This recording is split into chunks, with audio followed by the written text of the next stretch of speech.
Hello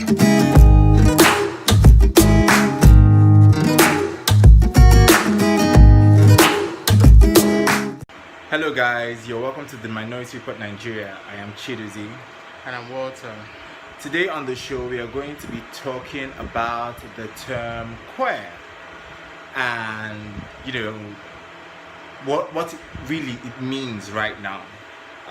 Queer is clearly one of those terms that has gone through a lot of changes. There was points where it was a slur and then it was reclaimed, and right now what we will be interrogating during this episode is basically what does queer mean now. I think we discussed in a previous episode where we pointed out how it was a slur, like I just mentioned, and how it was reclaimed, and basically it's an identity that people used to I think in the context where you don't want to, I suppose, nail down your sexual orientation. When you want to still leave room for your definition, the definition of who your identity. You want to leave room for identity to grow or expand. So that's what people, when it was reclaimed, people started identifying. Some people identify as queer in that sense, but it's starting to seem like it has evolved again from that to something more problematic. Yeah, like even this stuff you just mentioned about it being a term that you can use without really pinning down your identity. I think that is a more recent interpretation of queer, right? At first it was a slur and then it was reclaimed, to mean a gay person, basically, right? Yeah. And then where we are right now is a place where queer can mean just about anything, right? And this was struck me last year at a book festival I attended, and then there was somebody, one of the panelists at one of the events at the festival, and this is somebody that I really, really adore. And then she kept saying, she kept referring to herself as queer, and I kept thinking, but you are a heterosexual woman, so what exactly does that mean? And the thing, my problem with using the term queer is that right now it can mean just about anything, which means that it means nothing at all. Yes, within Nigerian context, of course, I understand the ways in which the term queer has expediency in terms of identifying or basically signaling without strictly identifying. Yeah. Right, I am queer. So I mean, and if you try to hold me to what does queer mean, it's like it's whatever you want it to mean. Yeah. So within the Nigerian space, I do get that, and I do understand, but there's also a necessity for specificity. Yes, because if queer is then opened up, and it's like it's like a double-edged sword, in the same way that it leaves that kind of ambiguity. It also, that ambiguity also makes it seem like, okay, so the march for the LGBT rights recognition, their ambiguity. If everybody starts to identify as queer, and we're saying that to create, like, okay, whatever it is you want it to mean, fine. It also becomes a problem, because then we are not able to. What then do you galvanize around? Yes. What then are you really pushing for? Okay, so we can take it to mean you are odd, or you're weird, or things like that. It's like a double-edged sword. Like if there's a need to be specific, really, especially when you are in spaces that it's not really. Like maybe you're in a gathering of LGBT people and you're going about saying you're queer. Like, what exactly? gay? Are you lesbian? Are you what's queer? Words have meaning, and of course, the meanings of words change over time. But while the meanings change, like they don't change to become so generic that they cannot those you cannot see what those words define. With this whole queer thing, it's like rules of interpretation, right? When I say cats, it's a generic term. It could mean I could be talking about a lion, I could be talking about a tiger, Or a domestic cat. a panther or a house cat. But the point is they are all cats. And queer is a word that Houses. exactly it's historically describes, and this is a word that I'm beginning to struggle with a bit because of certain conversations I've had recently. Sexual minorities, right? It's a word that specifically, historically dealt with sexual minorities. So when you are a straight woman or a straight man, and you identify as queer, right? You can see where the problem is. Then it's like, okay. The problem is basically asking itself, like, what is going on here? You are not a sexual minority, so where does you being queer, how does it come into play here? Even the ambiguity, yes, I respect people's need to play that whole ambiguous dance of saying you're queer. Yes, because like you don't want for example, to- within Nigerian context. within that a is Nigerian context, very understandable. it's understandable within Nigerian context, but it feels like we're at that place where we need to be a bit more in your face with all these structures that are set in place to silence us, and saying the whole queer identity leaves the kind of room that tends to leave us ignored. I don't know if I'm. What I think though is, queer is fine, right? In terms of usage within Nigerian context and everything, but I sort of feel like it's because of how open-ended, and how possible it is to peg down exactly what being queer is, right? Because of that, its usage then becomes a way of sidestepping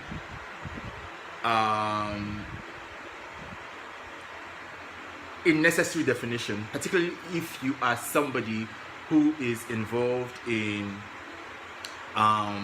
if you're somebody who identifies as an activist, for example, right? Like, off the top of my head, the only person I know in Nigeria, the only LGBT activist who I know in Nigeria who identifies specifically as lesbian or even gay for that matter is Pamela Adie. Off the top of my head, yeah. That's true though. And it's sort of weird because it's one thing to talk about using queer in navigating the minefield that Nigeria is, but when you are occupying certain spaces, I sort of think that specificity is very necessary. Important, yes. It's incredibly important because the way, and in a way empowering too. Absolutely, because there is something viscerally inspiring about. I've noticed that in Pamela Adie, when usually I follow her on Facebook, and every time I go on her wall and she updates something where she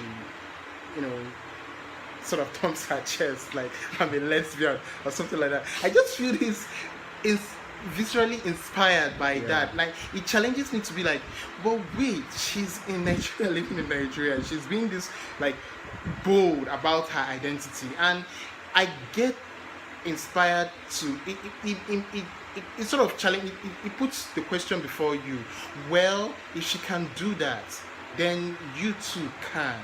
And it suddenly compresses and the danger that people always like to impress on the minds of the LGBT Nigerians that Nigeria is.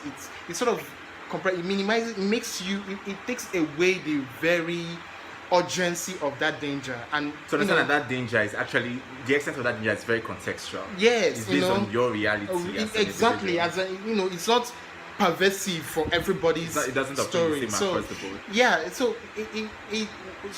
but if I get the feeling that if she were always talking about how she's a queer woman, it I won't mean, be that impactful. Of course to, not. I mean, something else that bothers me about this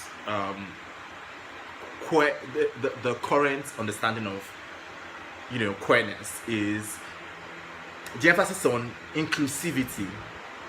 I that is a word that I find more and more with each person that I have less and less patience with, because there's nothing wrong with inclusivity, but a thing being exclusive is not inherently a bad thing, and that's something that almost gets lost with the narrative about, oh, we are so inclusive, the doors are wide open. No, fuck no, there's nothing wrong with having things that are exclusive to a group. No, you're not allowed in here, right? You can have your own thing way over there, but this has nothing to do with you, right? And that's one of the problems I have with the current understanding of queerness. Is like, oh my, it's so There's room for inclusive. He has room for everybody. However way you choose to identify, we love you. We respect your choice, no matter how neurotic it is. We respect you.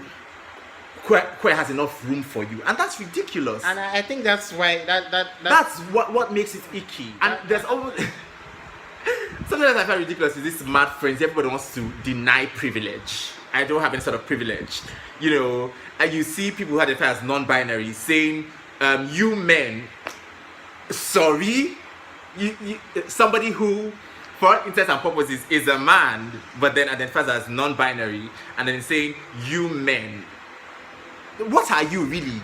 Like, what the heck does that even mean? This whole frenzy, everyone wants to deny their privilege. Oh my god, we are all doubly oppressed. Let us pile on the oppressions, like the oppression of Olympics. Yeah. So that's one of the things that, in fact, I think that's probably the major thing about queerness. The whole there are no boundaries, there are no borders. It's constantly shape shifting, and it gives people room to run away from accountability. Absolutely. So when you are who you are, but you want to, you get uncomfortable with the way what's the privilege or the position that your identity has placed you on. That Q in LGBTIQ thing, is it queer or questioning? I'm not sure. I think juries there are lots of letters, so there's probably even more than one Q. I know, right? Okay. Yeah. Well, that it's because it started making me very uncomfortable. So when I get into conversations with people and they try to use this queer rights or this, and I'm saying, no, please don't. I'm not a queer person. Call me by my name. Call me by my name. So yeah, I suppose because of the intention behind it initially to create room for all.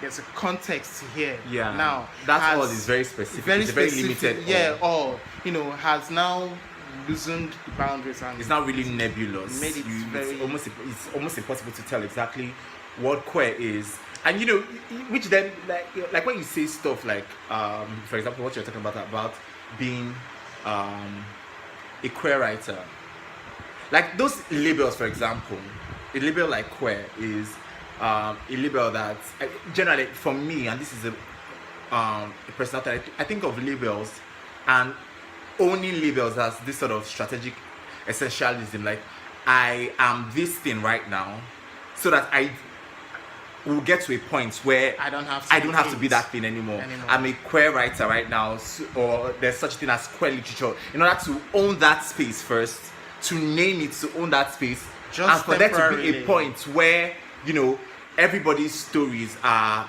represented. We don't have this whole pecking order, right? Everybody's stories, you know, so for the sake of being human, is valid and is told with the same frequency as anybody else's. So then, at that, when it comes to that point, of course, there'll be no need to have the niche of, you know, queer writing. So I feel like labels are not a destination, and should never be a destination. Like, they are, you know, a means to an end.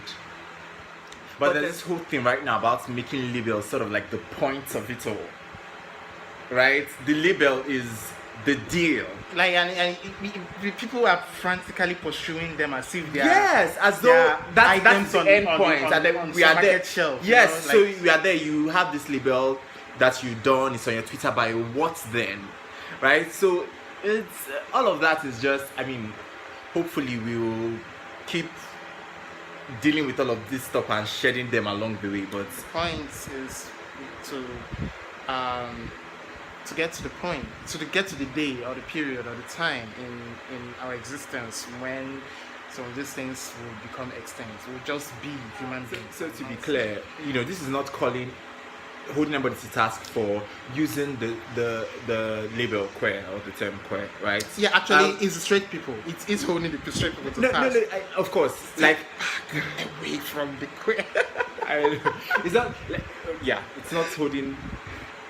It's not saying. Well, yeah, we're not saying. You can identify however way you want, but the point is to do so with a degree of intentionality, right? You know, these labels are not, you know, just label pins you tack on. They have meaning, or they should have meaning. And if you are using a label that, for the sake of it being so open-ended, so generic, so, you know, nebulous, it has come to the point where it no longer has meaning. Then, you know, it's no longer pertinent questions should be asked, and, you know, we should not act you should accordingly. interrogate your comfortability with that sort of label. Yes. So probably queer needs to be reclaimed yet again.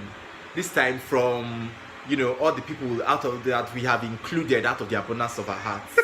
There's nothing wrong with exclusivity, right? This is a word that, you know, it has its history, and, you know, in interpreting this word, it is not, you know, too much to ask that it is interpreted along a certain line in such a way that it makes sense and has some level of credibility. So yeah, that's our show for today. Until we come your way next time.